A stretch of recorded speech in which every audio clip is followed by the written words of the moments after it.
오늘 우리가 함께 읽은 말씀, 이 소금과 빛의 비유는 우리에게 너무 익숙한 말씀입니다. 아마도 우리 그리스도인이라면은 거의 무의식 가운데 자리 잡고 있다고 할 정도로 익숙한 그런 말씀입니다. 부지불식간에 우리 입에서 튀어나올 수 있는 그 예수님의 가르침 가운데 하나죠. 저기 서울에 가면 아예 이 이름을 따서 염광에서 이렇게 학교 이름도 있고, 그 다음에 그 빛과 소금과 빛입니다. 다른 게 아니고, 그런 학교 이름도 있고, 또 요번 주간에 유튜브 방송이 하나 개통을 하는데 하도 극우가 득세하니까 우리 기독교에서 거기에 대응할 수 있는 새로운 방송을 하나, 그 유튜브 방송이 개국합니다. 소금과 빛 방송에서 유튜브 방송이 이제 개설이 될 텐데, 그것도 역시 여기서 따온 그런 개념입니다. 그만큼 어떤 해석이 필요하지 않을 정도로 우리에게 너무 쉽게 다가오는 그런 말씀이기도 합니다. 근데 너무 익숙해서 아주 자명하게 다가오는 이 말씀은 이 문맥상, 이 기록된 그 문맥상으로 볼 때 아주 중요한 의미를 지니고 있습니다. 여러분, 이 문맥이 어떤 문맥일까요? 이른바 예수님의 그 산상수훈 가운데 포함된 내용입니다. 산상설교라고도 하죠. 이 예수님의 가르침을 집약하고 있는 6장에서부터 쭉 5장에서부터 쭉 7장까지 이어지는 산상설교, 그러니까 잘 알고 있는 팔복선언이 있죠. 그리고 주기도문까지 포함되어 있는 그걸 핵으로 하는데, 이 예수님의 산상설교는 예수님의 그 가르침을 집약하고 있습니다.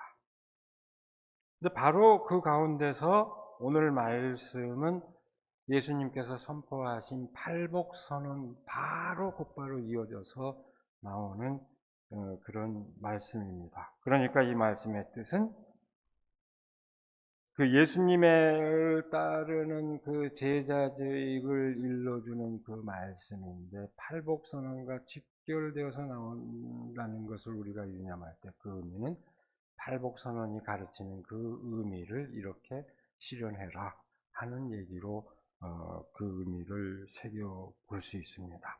한마디로 얘기해서 그것이 바로 소금과 빛의 역할이다, 이렇게 얘기하고 있는 셈입니다. 우리가 너무 자명하게 알지만 그럼에도 불구하고 그 의미를 좀 새겨볼까요? 소금은 뭡니까? 맛을 내는 원천이고 썩지 않게 해주는 그 방부제, 아주 가장 기본적인 방부제입니다. 여기에서 우리는 그리스도의 역할을 아주 쉽게 연상할 수 있습니다. 맛이 없는 세상에서 맛을 더하는 역할입니다. 그것은 의미를 더하는 일이요, 재미를 더하는 일일 것입니다. 삶의 의미와 기쁨을 더하는 것입니다. 동시에 그 역할은 세상을 부패하지 않게 만드는 것이어야 합니다. 불의한 세상을 정의롭게 만드는 일입니다. 줄여 말하자면 이 소금의 비유는 세상에 의미를 더하고 세상이 썩지 않도록 하는 그 그리스도인의 역할을 일깨워줍니다.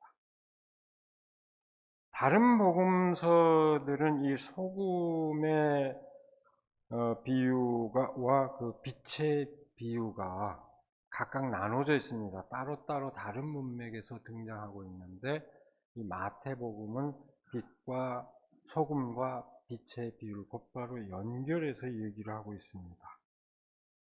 이것은 이 마태복음의 기록자가 당시 팔레스타인 지역의 관습을 아주 잘 알고 있기 때문입니다. 이 당시 사람들은 불을 지필 때 소금을 뿌리는 그런 관습이 있습니다. 여러분도 경험해 보셨죠? 모닥불에 고기 구워 먹을 때 소금이 들어가면 불꽃이 파바박 튀는, 모르는 듯한 표정인데 소금 뿌려보세요. 불꽃에 불이 파바박 타오릅니다. 그래서 그 불꽃을 피우기 위해서 소금을 썼던 그런 관습을 잘 알고 있기 때문에 아주 자연스럽게 소금과 빛을 이렇게 연결해서 그 의미를 강조하고자 한 것입니다. 어쨌든 이 그리스도인의 제자직을 소금으로 비유하고 이어서 빛으로 비유하고 있는데, 빛으로 비유하고 있는 말씀은 그 의미가 더더욱 분명합니다. 예수님께서는 빛의 의미를 제법 우리가 생각할 때 딱 직감적으로 오는데 굳이 설명이 없어도 될 것 같은데 꽤 자세하게 설명을 하시는 편입니다. 언덕 위에 먼저 그 산 위에 세워진 그 마을이 숨길 수 없다는 이야기로부터 시작합니다. 그것이 의미하는 바가 뭘까요? 자명한 진리와 그 진리의 보편적인 그 성격을 강조하는 의미입니다. 그 진리는 이렇게 드러나게 되어 있다. 빛이 드러내는 세계의 명료함을 강조하는 그런 의미입니다. 그리고 예수님께서는 이어서 등불을 예로 들면서, 이것도 사실 부연할 필요 없는 얘기인 것 같은데, 등불을 대박 아래다 묻어두는 사람이 어디 있느냐, 그럴 리가 없다 이거죠. 등불을 그렇게 얘기하면서 온 집안을 밝히는, 등경 위에 둬서 온 집안을 환히 밝히는 이치를 말씀하십니다. 이런 설명이 꼭 필요한 게 아님에도 불구하고 그 의미를 강조하는 뜻에서 아마 그렇게 설명을 하셨을 것입니다. 빛이란 한마디로 생명의 근원입니다. 빛은 생명 활동을 가능하게 해주는 원천이며 사물의 실체를 온전히 드러냄으로써 사리 분별을 분명히 할 수 있도록 해주는 그런 원천입니다.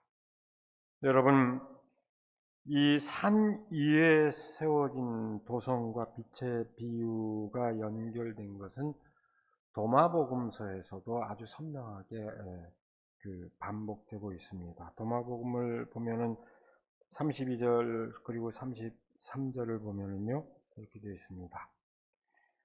산 위에 세워지고 요새처럼 된 도성은 쓰러지거나 숨겨지지 않습니다. 귀로 듣게 될 것을 지붕 위에서 타인의 귀로 전파하십시오. 누구도 등불을 켜서 바구니 아래나 숨겨진 구석에 두지 않습니다. 오히려 등경 위에 두어 오가는 사람들이 모두 그 빛을 보게 할 것입니다. 도마복음서에서 그 의미는 어떤 의미일까요? 깨달음은 어떻게 보면 사람들의 그 깨달음이라고 하는 것은 내밀하게 이루어지지만, 그 깨달음의 빛은 저절로 사방으로 펼쳐지는, 아주 자명하게 드러나는 그런 이치를 얘기합니다. 이것이 함축하는 뜻은 존재 그 자체로 빛을 발하는 어떤 상황을 얘기합니다. 어떤 사람이 있는 것 자체로 그 자리가 빛나는, 우리가 자리를 빛내주셔서 고맙습니다, 이렇게 많이 인사를 하죠. 그 자체로 그 빛을 드러내는 그런 역할, 그런 이치를 얘기하고 있습니다. 여기에 오늘 본문 말씀이 반복하고 있는 이 간결한 비유 역시 그리스도인의 그 제자직은 바로 그와 같은 빛의 역할이라는 것을 일깨워줍니다. 이 분명한 말씀의 의미에 어떤 해석이 더 필요할까요? 예수님은 너무나도 분명한 그 말씀으로 우리를 일깨워 주십니다. 한마디로 말해 소금과 빛의 역할을 한다는 것은 이 세상에 없어서는 안 될 존재가 되어야 한다는 것을 말합니다. 그리스도인은 이 세상에서 꼭 있어야만 하는 존재, 어떤 자리에서든 꼭 있어야 하는 존재가 되어야 한다. 그런 의미입니다. 그렇게 살아가는 것이 그리스도인다운 삶의 방식이다. 그것을 얘기하고 있습니다. 존재 그 자체로 소금과 같은 역할, 빛과 같은 역할을 감당해야 한다는 뜻입니다.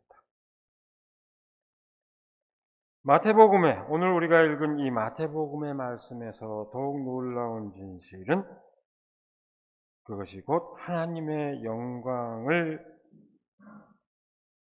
돌리는, 하나님께 영광을 돌리는 그 일이라는 것입니다. 이와 같이 너희 빛을 사람에게 비추어서 그들이 너희의 착한 행실을 보고 하늘에 계신 너희 아버지께 영광을 돌리게 하여라. 오늘 말씀 마지막 구절입니다. 제자들에게서, 예수님을 따르는 제자들에게서 바라는 그 빛이 하나님의 영광을 드러낸다는 뜻입니다. 다시 말해서 사람 가운데서 바라는 그 빛이 곧 하나님의 영광을 나타낸다는 뜻입니다. 앞서 말했지만 이 마태복음의 저자가, 기록자가 소금과 빛을 연결한 것은 당시 그 지역의 관습을 잘 알고 있었기 때문이었지만, 저는 이렇게 이 두 가지 비유가 연결된 이 이야기 가운데서 아주 절묘한 의미를 또 발견합니다. 녹아내리는 소금과 타오르는 불꽃의 그 이미지가 지니는 의미입니다. 상반된 방식으로, 전혀 다른 방식으로 그 역할을 수행하는 그런 그 대조되는 의미입니다. 소금은 녹아 없어져야 그 몫을 다합니다. 반면에 불빛은 타오르는 모습을, 형태를 드러내야 그 역할을 다합니다. 그 몫을 다합니다.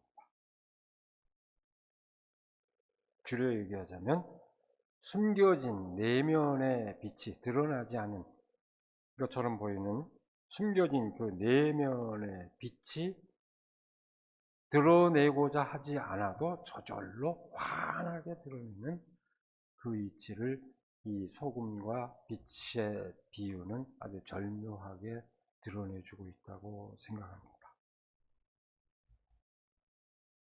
역시 앞서 말했지만 이 소금과 빛의 비유가 산상설교의 핵심이 되는 팔복선언에 곧바로 이어지고 있는 점이 더더욱 의미심장합니다.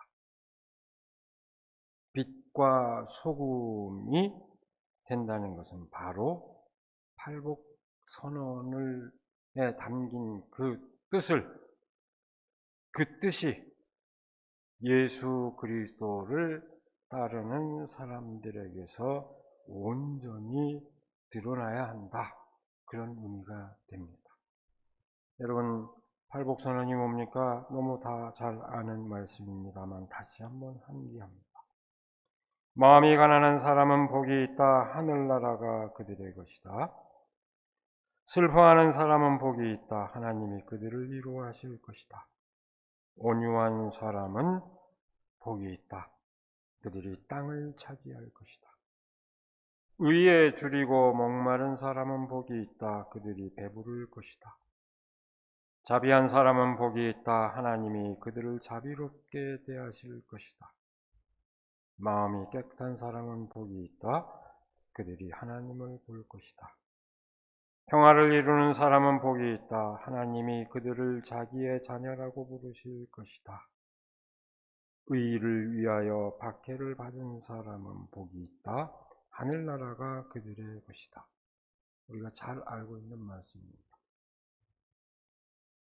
오늘 이 말씀이 본문이 아니기 때문에 길게 얘기는 못합니다만 한마디로 줄여 얘기하자면은 세상을 지배하는 상식과는 전혀 상반되지만 반하지만 진정으로 사람들 가운데 평화를 이루는 길이 무엇인지 일깨워주는 말씀입니다. 그것이 팔복선, 이게 놀라운 예수님의 가르침을 또 다른 의미에서 집약한다면 바로 이 팔복선언을 대신해서 으로 이렇게 얘기할 수 있을 것입니다. 영적 해안이 아주 맑고 깊은 프랑스의 피에르 신부는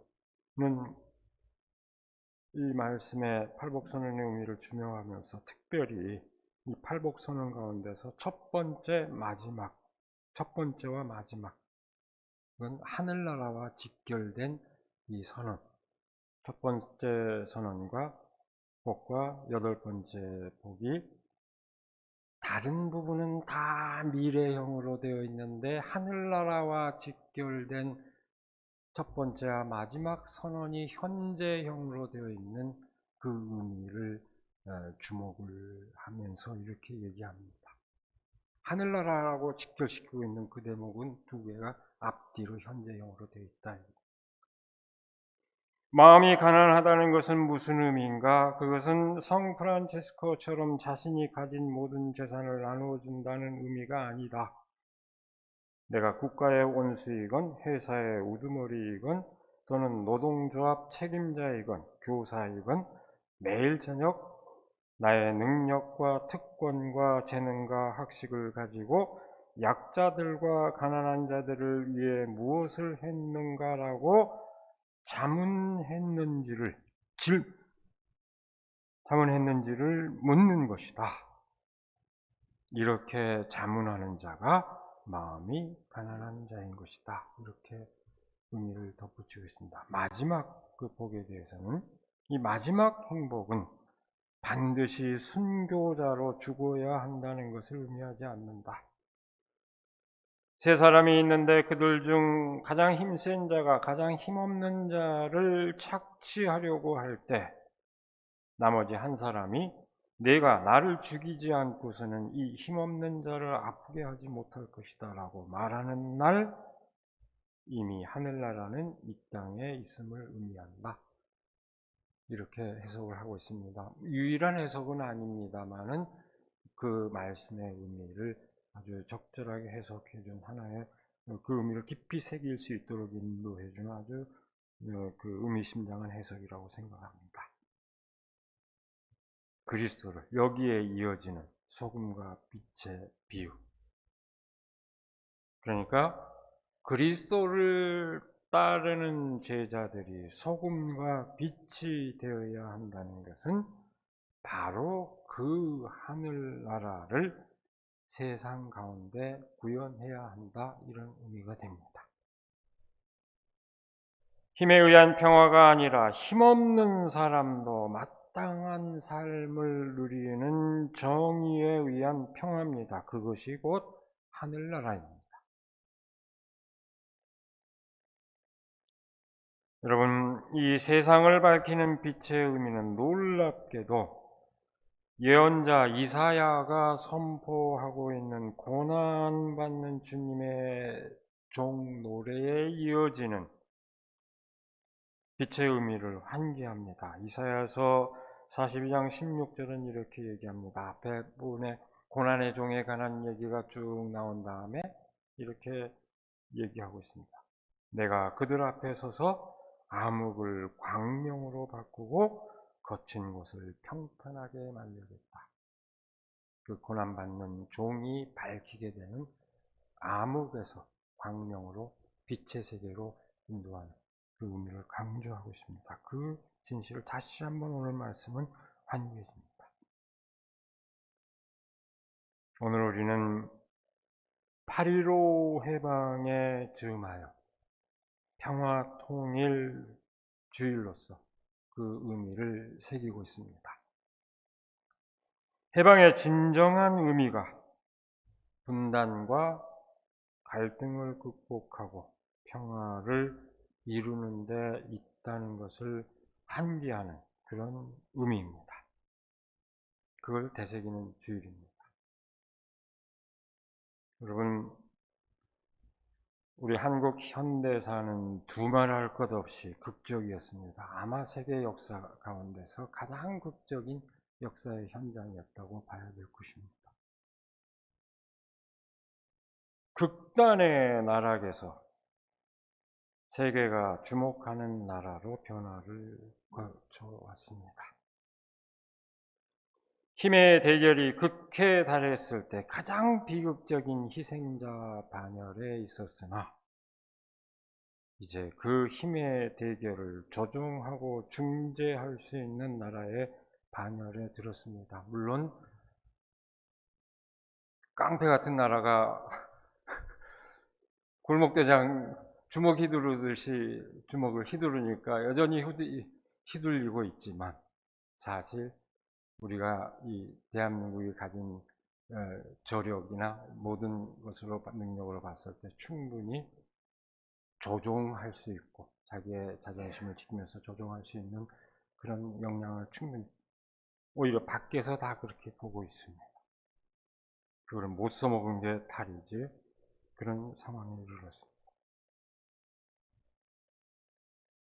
세계 최고의 하드파워 강국은 아니지만 그 영향력을 무시할 수 없는 소프트파워 강국의 반열에 들었습니다. 여러분도 아마 느끼겠습니다만 저는 참 한류 현상을 신기하게 바라보고 있습니다. 글쎄요, 저도 이제 기성세대 잘 이해가 잘 안 됩니다. 이해해 보려고 이제 애를 쓰고 있는데 한류가 그저 상업적 성공 결과가 아니라 나날이 치열해지는 생존 경쟁의 그 세계 가운데서 어떤 위로와 희망의 메시지를 담고 있는 것으로 받아들여진다면 실로 놀라운 일입니다. 그래서 그 현상을 지켜보고 있고 오히려 우리가 놀라는 것보다도 세계 사람들이 더 많이 얘기하는 사람들은 어떻게 하나 귀를 기울여봤더니 철학자 박구용은 그렇게 여러분들도 들어보셨는지 모르겠습니다만 그렇게 얘기를 합니다. 기존의 서구 문화 콘텐츠라고 하는 것이 정복서사에 기초하고 있다. 근데 자기가 보기에 한류가 세계인들에게 그 공감되는 이유는 정복서사가 아닌 극한류의 콘텐츠는 극복서사를 기초로 한다. 전 그럴듯한 해석이라고 생각이 들어요. 정복서사라고 하는 것은 외부 세계를 동경하는 어떤 영웅이 그 세계를 점령하고 거기를 되돌아오는 얘기. 오디세이가 가장 대표적이죠. 그리스 로마의 신화. 이런 것이라면은 이 극복서사라고 하는 것은 존재를 부정했던 사람들이 자기 자신의 존재를 인정하고 거기서 일어서는 얘기다. 이렇게 해석을 덧붙이는 걸 보고 그리고 오늘 세계는 다 그런 상황에 공감하고 있다. 과거의 서구인들은 다 자기네가 우월하다고 생각했는데 평범한 서구 사람들은 그런 시대가 아니다. 다 상실의 시대를 살고 있는데 이걸 공감한다. 그래서 저는 아주 그럴듯한 해석이라고 공감을 했습니다. 그래서 여기저기서 이거 뭐 여러 가지 설명해야 할 요인들이 많이 있겠지만 하나의 일리 있는 해석이라고 생각이 들었습니다. 아까도 얘기했지만 저는 그 현상을 이해하기 위해서 애를 써야만 하는 격세지감을 느낄 수밖에 없는 그런 현실, 그런 상황을 체감하고 있습니다만 그런 현실 가운데서 과연 우리의 좌표가 어떤 것이어야 할지 다시 생각하지 않을 수 없습니다. 무엇보다 극단의 역사 가운데서도 지켜왔던 정신의 유산을 우리는 주목하지 않을 수 없습니다. 장엄한 민중의 주권 행위로서 동학혁명의 정신은 3.1 독립 정신으로 이어졌습니다. 제가 이미 여러 차례 이 자리에서 강단에서도 함께 나눴지만 언제 다시 새겨봐도 놀라운 정신입니다. 우리 독립선언서의 한 대목입니다. 지금 우리가 할 일은 우리 자신을 바로 세우는 것이지 남을 파괴하는 것이 아니다. 양심이 시키는 대로 우리의 새로운 운명을 만들어가는 것이지 결코 오랜 원한과 한순간의 감정으로 셈이 나서 남을 쫓아내는 것이 아니다. 힘으로 억누르는 시대가 가고 도의가 이루어지는 시대가 오는구나. 지난 수천 년 갈고 닦으며 길러온 인도적 정신이 이제 새로운 문명에 밝아오는 빛을 인류 역사에 비추기 시작하는구나. 그 엄혹한 상황 속에서 어떤 이런 놀라운 그 정신적 기계를 보여주고 있는 그런 내용입니다. 역시 잘 알고 있는 백범 김구 선생의 그 나의 소원의 한 대목, 마치 수십 년 후에 그것을 예견했다는 듯이 얘기한 그 얘기도 언제든 다시 새겨봐도 명문입니다. 위대한 정신의 유산입니다. 나는 우리나라가 세계에서 가장 아름다운 나라가 되기를 원한다. 가장 부강한 나라가 되기를 원하는 것은 아니다. 인류가 현재 불행한 근본 이유는 인의가 부족하고 자비가 부족하고 사랑이 부족한 때문이다. 인류의 이 정신을 배양하는 것은 오직 문화이다. 나는 우리나라가 남의 것을 모방하는 나라가 되지 말고 이러한 높고 새로운 문화의 근원이 되고 목표가 되고 모범이 되기를 원한다. 그래서 진정한 세계의 평화가 우리나라로 말미암아서 세계에 실현되기를 원한다. 언제든 새겨봐도 명문입니다. 놀라운 정신입니다. 그 정신이 살아 있었기에 이 땅의 민중은 불의한 권력에 저항하여 민주주의를 일궈냈고 문화를 꽃피웠습니다. 1960년 4.19 혁명, 이 사건부터 여기 다 경험한 세대가 함께하고 있습니다. 1970년 전태일 사건과 부단히 이어진 민중들의 항쟁, 1980년 5.18 광주항쟁, 그리고 부단히 이어져서 또 절정에 이르렀던 1987년 민주화항쟁, 그리고 그 이후에도 끊이지 않은 숱한 그 저항의 역사, 그리고 2017년, 16년, 17년 촛불 항쟁으로 민주주의를 일궈냈습니다. 다시 2024년, 2025년 빛의 혁명으로 위기에 처한 민주주의를 살려냈습니다. 그 덕분에 오늘 우리는 민주주의를 무너뜨리고 위협하는 극단의 그 권력이 득세하는 세계적 추세입니다. 그런데도 그 세계적 추세 가운데서도 예외적으로 그 권력의 무모한 시도를 저지하고 민주주의와 평화를 이루고자 하는 그 여정에 우리는 다시 나설 수 있게 되었습니다. 그 여정이 평범한 사람들의 삶을 바꾸는 진정한 평화에 이르기를 우리 모두 지금 다 같이 간절히 소망하고 있습니다. 더불어서 우리의 그 발걸음이 불의한 권력의 행포화, 경제적 불평등으로 고통을 겪는 세계의 많은 사람들에게 진정한 희망이 되기를 소망하고 있습니다. 우리의 경험이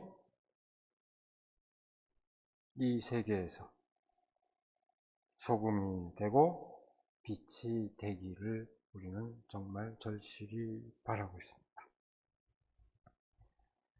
세상을 부패하지 않게 할 뿐 아니라 살맛 나게 만드는 일, 진실을 밝혀 사람들이 그 진실을 따라 살아가게 하는 일을 우리가 감당하기를 원합니다. 그 길을 따르는 것이 결코 어려운 것은 아닙니다. 이미 하나님께서 밝은 빛을 비추고 계십니다. 또한 우리가 이미 걸어온 길이기도 합니다. 빛을 받아들이고 그 빛을 바라는 사람은 분별력을 지니고 있습니다. 선으로 사랑을 실천하는 일, 공평한 정의를 실현하는 일을 분별하는 것이 어려운 일일까요? 결코 어려운 일이 아닙니다. 각각의 존재를 존중하는 입장에 서면 어떤 것이 정의로운지 우리는 충분히 헤아릴 수 있습니다.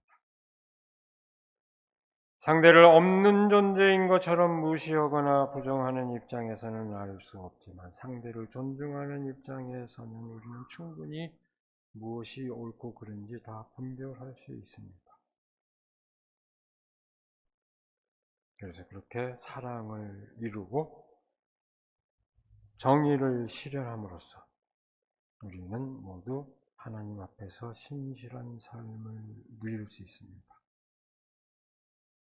오늘 그리스도인은 세상에 살맛을 내는 소금을 감당해야 하고 온전한 빛 가운데서 진실을 드러내는 역할을 감당해야 합니다. 그리스도인 공동체로서 교회는 강대강, 그 대결의 논리와 서로를 증오하고 분노를 부추기는 사회 한가운데서 경험하는 것과는 명백히 다른 경험을 할 수 있어야 합니다. 나눌 수 있어야 합니다. 우리가 추구하는 꿈은 우리만의 구원을 추구하기 위함이 아닙니다. 우리 사회가 진정으로 살맛 나는 사회, 진정으로 밝은 빛으로 가득한 사회가 되기를 바라는 것입니다. 오늘 그 진실을 새기면서 우리의 삶의 자세를 다시 가다듬는 우리 모두가 되기를 시간에 간절히 기원합니다. 기도하겠습니다. 우리의 귀한 날을 허락하여 주시고 말씀의 의미를 다시 되새길 수 있게 하여 주시는 그 은혜를 감사드립니다. 특별히 이 민족이 고난의 질곡 가운데서 그 고난을 헤치고 놀라운 민주주의와 문화를 꽃피울 수 있도록 해온 그 과정을 되새겨보며 오늘 우리의 좌표를 새롭게 하고자 하는 오늘 평화통일주일에 빛과 소금으로서, 소금과 빛으로서 그 역할을 다해야 하는 그리스도인의 그 존재의 의미를 다시금 새깁니다. 드러나지 않은 것 같지만 세상 한복판에서 사람들 사이에서 온전히 그 몫을 드러내는 그 맛을 내고 또 세상을 밝히는 그 역할을 우리가 잘 감당할 수 있도록 하나님 함께하여 주시옵소서.